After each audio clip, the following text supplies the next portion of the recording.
para finalizarmos as aulas de Direito Civil comigo, na turma de Delegado Federal 2020, eu lhes apresento o último tema de parte geral do Direito Civil, e é um tema que muita gente tem dificuldade, então eu vou trabalhar raciocínios jurídicos, porque aqui no Supremo não tem decoreba.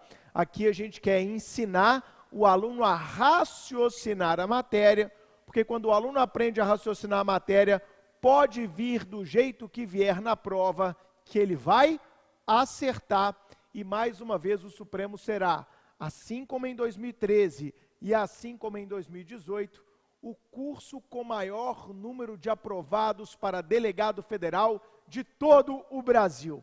O tema é prescrição e decadência. Coloca na tela para gente. Para você aprender prescrição e decadência, primeiro, nós temos que trabalhar os elementos comuns. Por que muita gente confunde prescrição e decadência? Porque eles têm elementos que os aproximam. Então, a nossa tarefa aqui será mostrar os elementos de aproximação desses dois institutos, para que depois nós possamos diferenciá-los. Essa é uma dica de raciocínio jurídico para você, aluno do Supremo. Sempre que você quiser aprender a diferença entre o Instituto A e o Instituto B, metodologicamente, você precisa, primeiro, traçar os pontos de aproximação entre esses institutos, para depois traçar as suas distinções. Sempre, sempre, sempre. Então, você está lá no processo penal, e aí você está analisando as medidas cautelares diversas da prisão, que estão no 319 do CPP. O que elas têm em comum? Para depois analisar quais são as diferenças existentes entre aquelas várias medidas. Sempre assim, você está estudando constitucional, aí você está estudando as normas, aí você vai para a lei ordinária, para a lei complementar, para a lei delegada, para o decreto regulamentatório, ou seja, primeiro o ponto de aproximação, depois o ponto de distinção. Coloca isso na sua cabeça, eu tenho que saber os elementos comuns para depois saber os elementos de distinção. Assim você raciocina o direito, perfeito? Então, quais são os elementos comuns na prescrição e decadência? Primeiro, um princípio jurídico fundamental, um princípio que tem viés constitucional, o princípio da segurança jurídica. Princípio da segurança jurídica. Este princípio geral de direito, esse princípio geral do Estado de Direito, que alguns chamam até de sobreprincípio, o princípio da segurança jurídica, ele atua fortemente no campo dos institutos da prescrição e da decadência. Por quê? Porque nós sabemos, o tempo é um fator fundamental para a estabilização das diversas relações jurídicas existentes. O tempo é um fator fundamental no direito. Então, a gente não quer que um conflito seja eternizado. Nós não queremos que uma lide fique como uma lide eterna. Nós desejamos, é do nosso âmago, que em algum momento haja uma estabilização. Então, a ideia de segurança jurídica, ela vai perpassar todas as normas da prescrição e da decadência. Então, você vai pensar assim, por que prescreve? Por que decai? Pela necessidade do tempo apaziguar, pela necessidade de traçarmos um viés de segurança jurídica para as partes envolvidas num determinado caso concreto. Coloque sempre isso na sua cabeça, ok? Acrescido na tela a essa segurança ou necessidade de segurança jurídica, nós teremos também a inatividade de um titular. Eu ainda não estou dizendo do que ele é titular, mas eu estou dizendo que sempre que nós falarmos em prescrição e decadência, nós teremos sim uma conduta omissiva, nós teremos sim a inatividade, a inação do titular de uma pretensão, do titular de um direito potestativo. Nós temos alguém que poderia ter agido, mas não agiu. Então, a prescrição e decadência, com o viés de segurança jurídica, ela vai procurar atacar aquele sujeito que foi o quê? Omisso, que esteve inativo. Então, qual é a ideia da sua cabeça? A prescrição e a decadência, ela vai ser uma forma do ordenamento trazer segurança jurídica, sancionando aquele sujeito, titular de uma pretensão ou titular de um direito potestativo, que se quedou omisso, que nada fez, que ficou em estado de inatividade. E como eu disse, agregado, coloca na tela, à segurança jurídica e a essa conduta omissiva, eu vou ter um dado da natureza, um fato jurídico estrito sensu, que é o decurso do tempo. O decurso do tempo, ele será um fator decisivo na prescrição e também na decadência. Então nós vamos pensar necessidade de segurança jurídica e estabilização das relações, omissão de um titular, e além disso, esta omissão se propagando no tempo, uma omissão que se reitera no tempo. Então, sempre esse fator temporal será fundamental no estudo da prescrição e da decadência. Por isso nós vamos falar em prazos de prescrição, prazos de decadência, porque o fator tempo é fundamental até para gerar a própria segurança jurídica. De antemão, você já sabe que se você se quedar inativo, se você titular for omisso, por X tempo, você perderá o direito de agir, o direito de atuar, o direito de exercer aquilo que você poderia ter exercido. Esses são os elementos comuns. Vamos agora para as distinções, começando com a prescrição. Conceitos preliminares para entendermos a prescrição. Primeiro, sempre que nós falarmos em prescrição, nós estaremos diante de direitos subjetivos. O que significa um direito subjetivo? O direito subjetivo deriva daquela faculdade que qualquer um de nós tem para agir ou deixar de agir conforme a nossa vontade. Eu vou te perguntar, por que você é aluno do Supremo? Ah, Bruno, porque eu quero me alimentar de informações jurídicas para que eu possa transformar a minha vida. Olha que bonito. Eu quero receber um volume monstruoso de dados, de informações que vão colaborar para o meu processo de construção intelectual e, consequentemente, para a transformação da minha vida. Perfeito. Você poderia não desejar isso? Poderia, sem problema algum. Mas a partir do momento que você desejou essa transformação, você celebrou um contrato de prestação de serviços com o Supremo.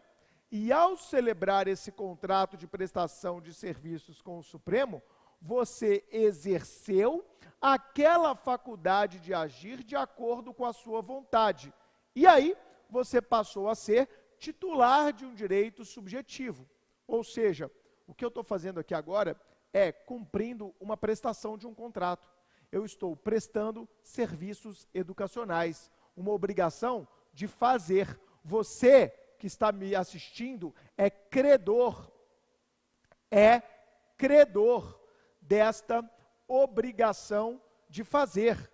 Se o Supremo, através de seus prepostos, os professores, não cumprir essa obrigação de prestar serviços educacionais, o Supremo estará violando o seu direito subjetivo. Percebe? Então, o devedor, ele cumpre o dever jurídico como forma de satisfazer o direito subjetivo do credor. O devedor cumpre o seu dever jurídico. Essa frase é importante, é uma frase de base. O devedor cumpre o seu dever jurídico específico como forma de satisfazer o direito subjetivo do credor. Se o devedor não cumpre esta prestação, ele não atende o direito subjetivo do credor, ou seja, ele viola, ele lesa um direito subjetivo. Então perceba, eu tenho o direito subjetivo na esfera de um titular e um devedor produz a lesão ao direito subjetivo à medida em que ele descumpre um dever jurídico. Então, olha a base. O descumprimento de um dever jurídico produz a lesão, deixa na tela, o descumprimento de um dever jurídico produz a lesão a um direito subjetivo. E esta lesão a direito subjetivo faz nascer para o credor titular do direito violado um poder de exigibilidade. E a este poder de exigibilidade, nós damos o nome de pretensão. Então, vamos na sequência lógica do raciocínio. Eu tenho o titular de um direito subjetivo. A outra parte descumpre a prestação que lhe cabia, não cumpre o dever jurídico específico, produzindo a lesão a esse direito subjetivo. Desta lesão ao direito subjetivo do titular, nascerá para esse titular uma pretensão. E essa pretensão nada mais é do que um poder que a lei faculta ao titular lesado de exigir aquilo que não fora voluntariamente cumprido pelo devedor. Exigir, repito, aquilo que não fora voluntariamente cumprido pelo devedor. A este poder de exigibilidade da prestação não cumprida, nós damos o nome técnico de pretensão. E é exatamente essa sequência lógica que está descrita nesse artigo fundamental, que é o artigo 189 do Código Civil. Violado o direito subjetivo, nasce para o seu titular a pretensão, o poder de exigir aquela prestação que não fora voluntariamente cumprida. Nasce o poder de exigir a prestação que não fora voluntariamente cumprida, voluntariamente adimplida. Perfeito? Porém, o momento não pisca. Para o exercício dessa pretensão, exercício da pretensão, a lei, sempre a lei, irá estabelecer um prazo. Então, nasceu a pretensão, agora a lei, focada na segurança jurídica, vai estabelecer um prazo para tal exercício. E aí que vem o detalhe. Se o titular da pretensão for omisso, dentro daquele prazo legal previsto em lei, prazo legal é óbvio que é previsto em lei, né, Bruno? Dentro daquele prazo legal, se houver uma omissão naquele prazo legal, haverá uma punição ao titular omisso. E essa punição, essa sanção, consiste na extinção da pretensão. Então, grava.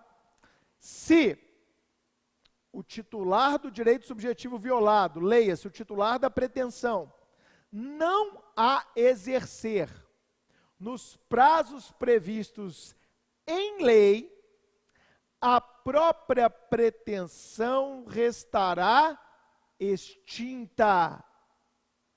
E a esse fenômeno extintivo da pretensão, nós damos o nome técnico de prescrição.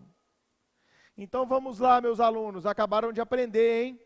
O que é a prescrição? É a extinção da pretensão, pelo fato desta pretensão não ter sido exercida pelo seu titular nos prazos previstos em lei.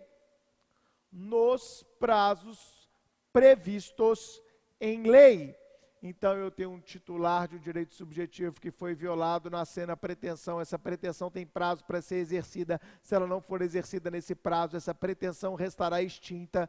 E ao fenômeno extintivo da pretensão, nós damos o nome de prescrição. Isso é o que você precisa gravar para uma prova objetiva de delegado federal. Eu não estou fazendo todo o histórico da prescrição, isso eu faço na turma de carreiras jurídicas. Mas aqui na turma de delegado federal, como você vai fazer prova de direito civil só na primeira fase, só na prova objetiva de marcar certo e errado, você precisa levar o conceito que está na lei civil, no artigo 189. Para fechar a prescrição, eu peço a sua atenção a alguns artigos. Explicado o que é o fenômeno, eu quero a sua atenção a alguns artigos. Primeiro, aos artigos 205 e 206, onde estão lá os prazos legais, seja ele geral de 10 anos, seja ele especial de 1 a 5 anos, nos artigos 205 e 206, respectivamente. Dá uma olhadinha nesses prazos. Segundo, os artigos 191, casadinho com 192.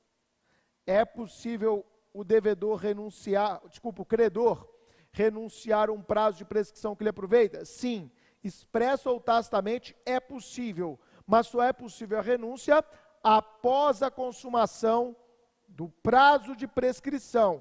Não existe renúncia prévia ao prazo de prescrição.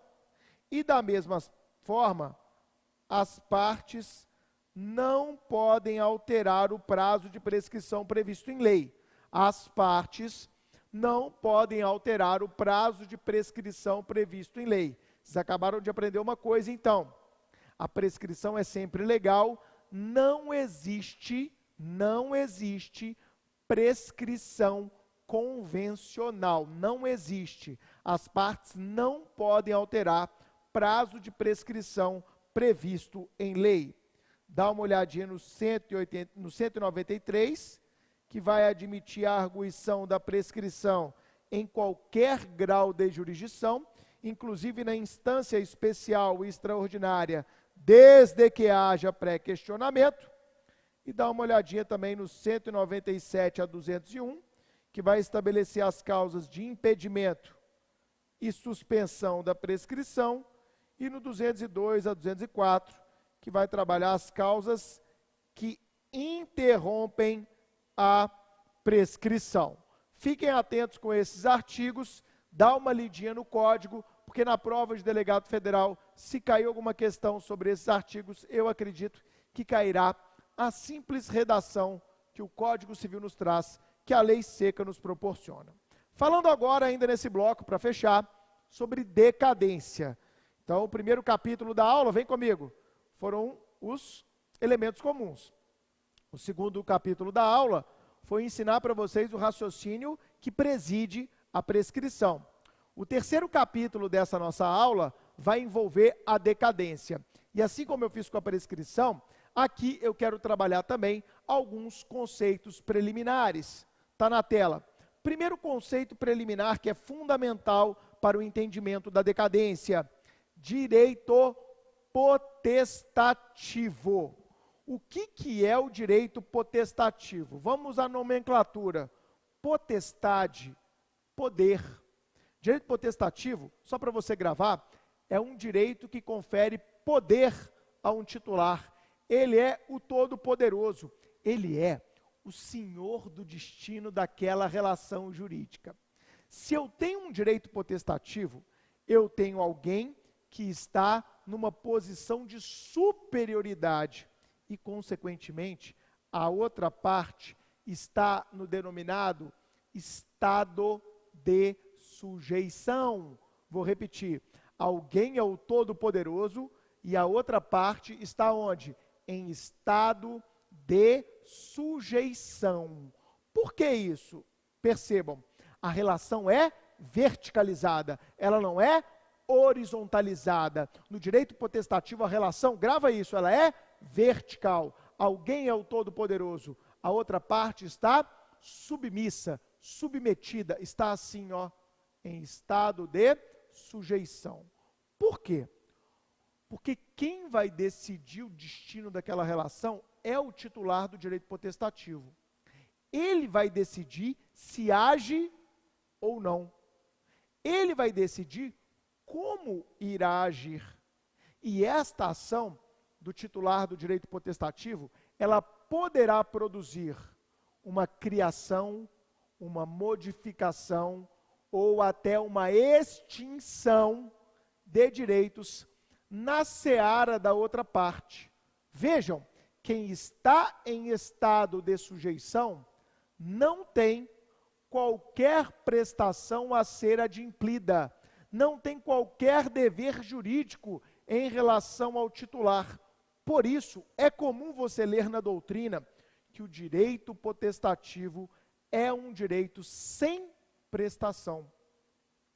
Se o direito potestativo não tem prestação, concordem comigo, ele não pode ser violado. Então, os direitos potestativos são invioláveis. Por quê? Lembra do direito subjetivo. Por que o direito subjetivo pode ser violado? Ô Bruno, ele pode ser violado porque o devedor tem uma prestação, um dever específico para cumprir em prol do credor. Aqui no direito potestativo, não. A outra parte está em estado de sujeição. Ela só está esperando para ver qual é que é. Ela não tem prestação nenhuma para cumprir. Então, vejam, o direito potestativo, ele fornece ao seu titular o quê? O poder de alterar de forma unilateral a situação jurídica de outrem que está em estado de sujeição, criando, modificando ou até extinguindo direitos na esfera alheia. Então, o direito potestativo nada mais é do que, venham comigo, o poder de se alterar unilateralmente a situação jurídica de outrem, coloca na tela, criando, modificando ou extinguindo direitos na esfera alheia. Repetindo, aquele que está em estado de sujeição não poderá resistir ao exercício desse direito. Portanto, não terá qualquer prestação a ser adimplida, a ser cumprida. Portanto, não pode violar o direito potestativo. Então, se na prova de delegado federal do CESP, SEBRASP, sempre é essa banca, se cair lá, os direitos potestativos são invioláveis, uma vez que não há prestação a ser cumprida. Certo? Você vai colocar o Czinho, o C de certo. São invioláveis porque realmente não há prestação a ser cumprida pela parte. Perfeito? Agora, venham comigo. Esse direito potestativo, ele vai nascer da lei ou do contrato. Então, vamos dar um exemplo aqui, ó. Se eu fui coagido por alguém a celebrar um contrato, eu passo a ser titular de um direito potestativo. Qual é o direito potestativo? De pleitear a anulação daquele contrato. Eu vou provar que eu fui coagido, que havia um vício do meu consentimento, que foi violado um requisito de validade do negócio jurídico e, portanto, eu vou buscar a anulação daquele negócio jurídico. Então, o poder que alguém tem de buscar a anulação de um negócio jurídico é um direito potestativo. Eu comprei um produto, sou consumidor, por exemplo, e esse produto veio com um grave defeito. Eu, como consumidor, posso reclamar, já que haverá uma garantia legal pelo Código do Consumidor e pode até mesmo haver uma garantia contratual, por força do contrato. Eu comprei um carro, o Código do Consumidor me dá 90 dias, já que é um bem durável, e a fábrica me deu mais 3 anos de garantia. Então, eu tenho um direito potestativo que nasceu da lei, os 90 dias para eu reclamar, redimindo o contrato, pedindo a substituição, o conserto, a devolução do preço, todas aquelas opções lá do artigo 18 do Código de Defesa do Consumidor, ou eu posso também reclamar no prazo contratual daquela garantia. Então, a reclamação por um vício daquele produto é também exercício de um direito potestativo. Perfeito? Agora, vamos pensar nos elementos comuns. Por razões de segurança jurídica, venham, o exercício deste direito potestativo, por razões de segurança jurídica, o exercício desse direito potestativo também estará submetido a prazos. Então, nós vamos ter prazos para que esse titular possa exercer esse direito potestativo. O que eu estou querendo dizer? Que a segurança jurídica vai nos mostrar que, se o titular do direito potestativo for omisso, ele vai ser punido. Lembra dos elementos comuns? Se o titular do direito potestativo for omisso, ele vai ser punido. Por que ele vai ser punido? Porque há razões de segurança jurídica que nos fazem crer que aquele que está em estado de sujeição, em algum momento deverá ser liberado desta situação. Então, vejam, nós temos prazos legais e prazos contratuais, a depender se o direito potestativo nasce da lei ou se o direito potestativo nasce do contrato, para que o titular possa exercer este direito. Ô Bruno, entendi. Mas e se houver uma omissão? Ou seja, e se o titular desse direito potestativo não exercê-lo nos prazos previstos em lei ou no contrato? Da mesma forma, a lei vai estabelecer uma sanção. E qual vai ser essa sanção? A extinção do próprio direito potestativo. Nem todo direito potestativo vai ter prazo para ser exercido, mas a grande parte terá prazo. Então, quando a lei ou o contrato estabelecer prazo de extinção do direito potestativo pela omissão do titular, nós vamos falar que terá ocorrido a decadência, também chamada de caducidade. Então, quando eu falo que o titular caducou do direito, quando eu falo que o titular decaiu daquele direito, significa que, primeiro, eu tinha um direito potestativo nascido da lei ou do contrato. Esta lei ou esse contrato estabeleceu também prazo de exercício desse direito potestativo. E, na sequência, nós tivemos um titular que não exerceu aquele direito potestativo nos prazos previstos em lei ou no contrato. Então, a decadência ou caducidade é um fenômeno de extinção pela omissão do titular. Titular do quê? Do direito potestativo. Então, gravem: a decadência ou caducidade, são sinônimas expressões sinônimas. A decadência ou caducidade, ela nada mais é do que a extinção do direito potestativo pelo seu não exercício pelo titular nos prazos previstos em lei ou no contrato. Ô Bruno, então é correto falar em decadência legal e decadência convencional ou contratual? Sim, é super certo você falar isso.